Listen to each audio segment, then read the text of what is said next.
Assalamualaikum warahmatullahi wabarakatuh.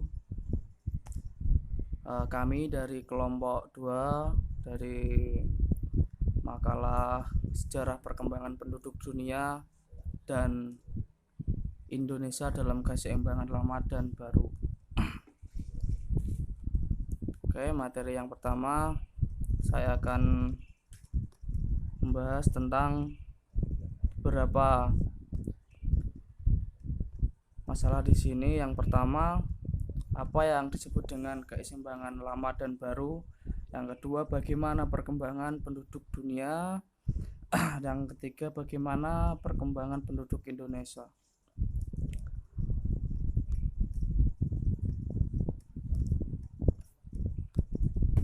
Langsung saja di sini saya akan masuk di pembahasan pertama, yaitu keseimbangan lama dan baru. Keseimbangan lama dan baru adalah ketika rate kematian dan kelahiran dari penduduk di suatu wilayah masing-masing berbeda pada tingkat yang tinggi, sehingga perkembangan jumlah penduduk sangat lambat. Bahkan untuk sebagian besar periode jumlah kelahiran tak banyak berbeda dengan jumlah kematian. Fluktuasi atau ketidakstabilan angka kematian yang besar yang sering terjadi, sementara rate atau angka kelahiran yang relatif stabil pada tingkat yang tinggi. Keseimbangan lama penduduk suatu negeri pada hakikatnya menunjukkan fase sebelum mulainya transisi demokrasi. Keseimbangan baru berarti keadaan di mana angka kelahiran atau rate kelahiran dan kematian berada pada tingkat yang rendah. Di sini Bourdieu membedakan masyarakat ke dalam 3 tipe, yaitu yang pertama masyarakat yang tidak mengontrol fertilitas atau mortalitas secara efisien. Yang kedua masyarakat yang tidak mengontrol fertilitas tapi sedang mengalami penurunan rate kematian atau angka kematian. Dan yang ketiga masyarakat yang mengontrol fertilitas dengan cara yang sangat efisien dan mempunyai harapan hidup rata-rata yang panjang.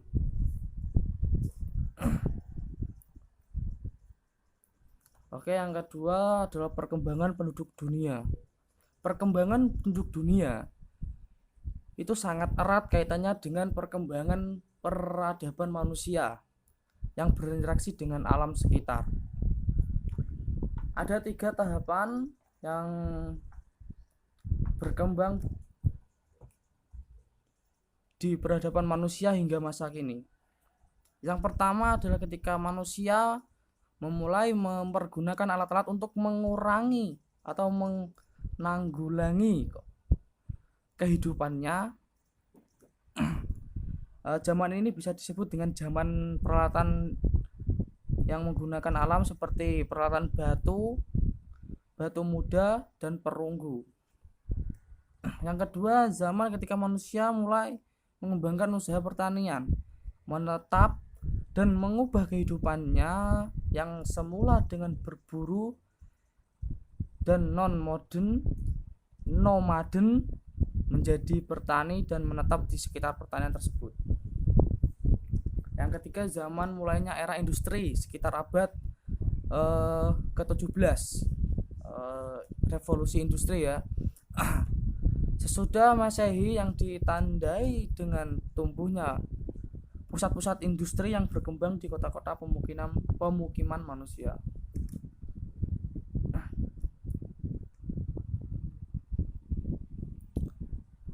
Pertumbuhan penduduk terlihat meningkat kira-kira pada 6.000 sampai 9.000 tahun yang lalu ketika teknik bertani sudah mulai dikenal dan menyebar di beberapa bagian dunia. Hal ini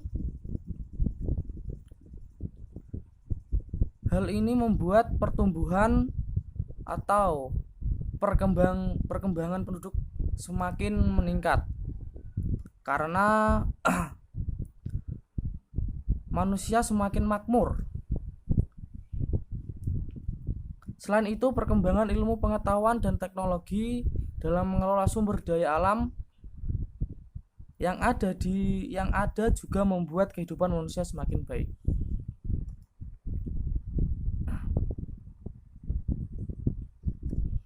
Oke.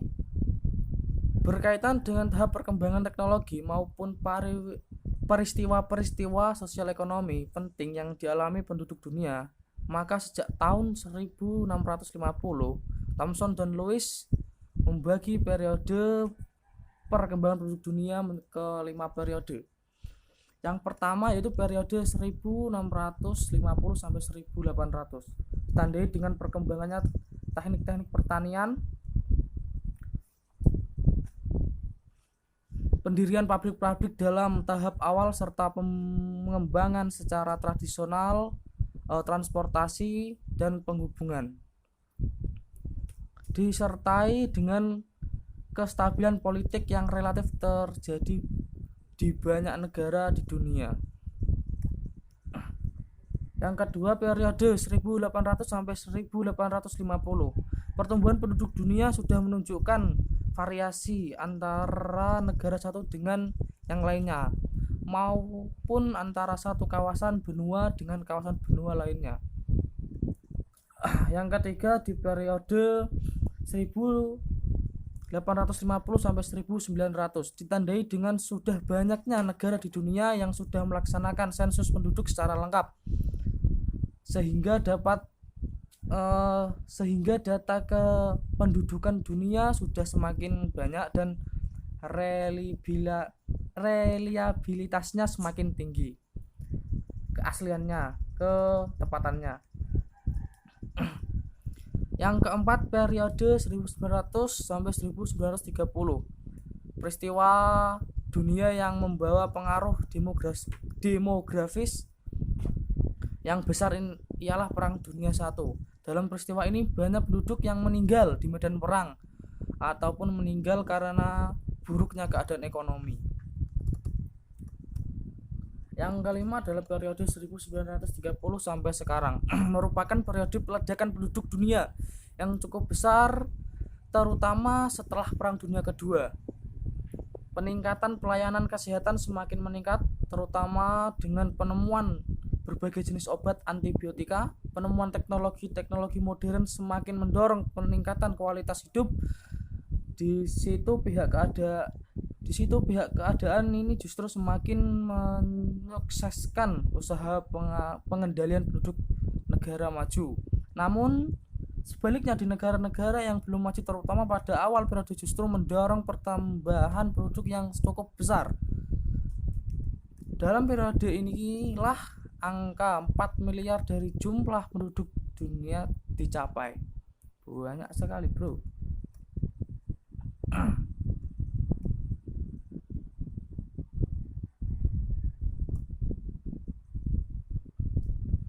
Oke, itulah penjelasan dari keseimbangan lama dan keseimbangan baru, dan juga perkembangan penduduk dunia. Yang selanjutnya, perkembangan penduduk Jawa abad 19 dan perkembangan penduduk Indonesia abad 20 akan dijelaskan oleh Mas Imam Fahrudin. Terima kasih dari saya. Assalamualaikum warahmatullahi wabarakatuh. Assalamualaikum warahmatullahi wabarakatuh. Saya di sini akan melanjutkan pembahasan materi dari Muhammad Faisal Arifin. Langsung saja. C. Perkembangan penduduk Jawa abad ke-19. Indonesia sekalipun untuk Jawa, informasi atau data demografi abad ke-19 yang tersedia sangat terbatas. Bahkan, informasi yang sangat dasar seperti angka-angka jumlah penduduk sering merupakan sumber perdebatan. Para ahli pada umumnya berpendapat adanya under enumeration bagi angka-angka jumlah penduduk resmi awal abad ke-19. Namun, angka-angka tersebut seperti angka sensus Raffles masih dipandang bermanfaat. Bahkan, ada penulis-penulis yang walaupun mengakui angka Raffles terlalu rendah sebagai penduduk Jawa di permulaan abad ke-19, telah mengambil data angka Raffles tersebut untuk menjadi pacuan awal atau sebagai hitungan awal. Alasan-alasan terpenting yang umumnya dikemukakan untuk menerangkan perkembangan penduduk cepat di Jawa. Yang pertama, terjadinya perbaikan tingkat hidup dari penduduk pribumi maksud saya. 2. Meluasnya pelayanan kesehatan. Konkretnya adalah introduksi vaksinasi cacar. Dan yang terakhir, perwujudan ketertiban dan perdamaian oleh pemerintah Belanda. Perkembangan penduduk dihubungkan dengan meningkatnya pengaruh sistem pemerintah kolonial Belanda terhadap berbagai lapangan kehidupan. Berdasarkan pada proyeksi Badan Pusat Statistik, kepadatan penduduk sudah terjadi di Jawa Barat sejak saat itu hingga 2 dasawarsa mendatang, yang mana pada tahun 2035 Jawa Barat diperkirakan akan menjadi provinsi terpadat dengan jumlah penduduk sekitar 57,1 juta. Yang kedua diduduki oleh Jawa Timur yaitu sekitar 41,1 juta jiwa, dan Jawa Tengah yaitu dengan 37,2 juta jiwa. Lalu yang terakhir yaitu Banten 16,03 juta jiwa, dan terakhir Jakarta sekitar 11,4 juta jiwa. Adapun pertumbuhan penduduk di Jakarta berada di kisaran 3,9% hingga 2035. Dalam hal pertumbuhan penduduk sebenarnya, Pulau Jawa adalah daerah dengan pertumbuhan penduduk paling rendah dibandingkan dengan daerah lainnya seperti Sumatera, Kalimantan, Sulawesi, dan pulau lainnya. Namun untuk kepadatan, Pulau Jawa lah yang menempati posisi teratas pulau dengan penduduk tertinggi.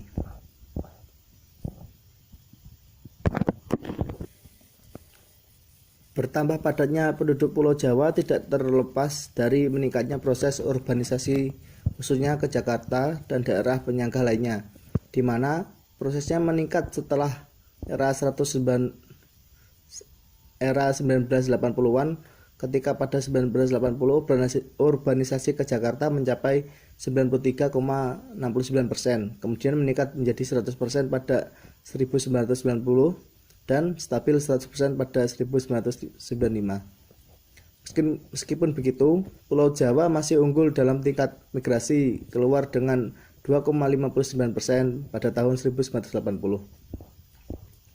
Tingginya tingkat migrasi ini jelas berkaitan dengan semakin kritisnya jumlah penduduk masyarakat Jawa. Dilihat dari segi asal migran, yaitu pulau tempat tinggal sebelumnya, maka nampak bahwa mayoritas migran berasal dari Pulau Jawa yaitu 61,88% pada tahun 1980. Kemudian disusul dengan Pulau Sumatera dengan 16,42%. Dan dari urian tadi, sekiranya dapat dikatakan bahwa migrasi penduduk Indonesia identik dengan migrasi penduduk Jawa Sumatera. Hal ini disebabkan karena volume serta arah migrasi di luar Jawa Sumatera kurang memberi bentuk serta warna terhadap fenomena migrasi di Indonesia. Dalam hal migrasi masuk, lebih dari seperempat dari jumlah migran total di Indonesia telah memasuki Jakarta. Tidak kalah menariknya adalah ketika provinsi yaitu Jawa Barat, Jawa Tengah, dan Jawa Timur. Ketika provinsi yang amat padat ini menerima migran dari provinsi lain luar Pulau Jawa sebesar 23,51% dari jumlah migran seluruh Indonesia.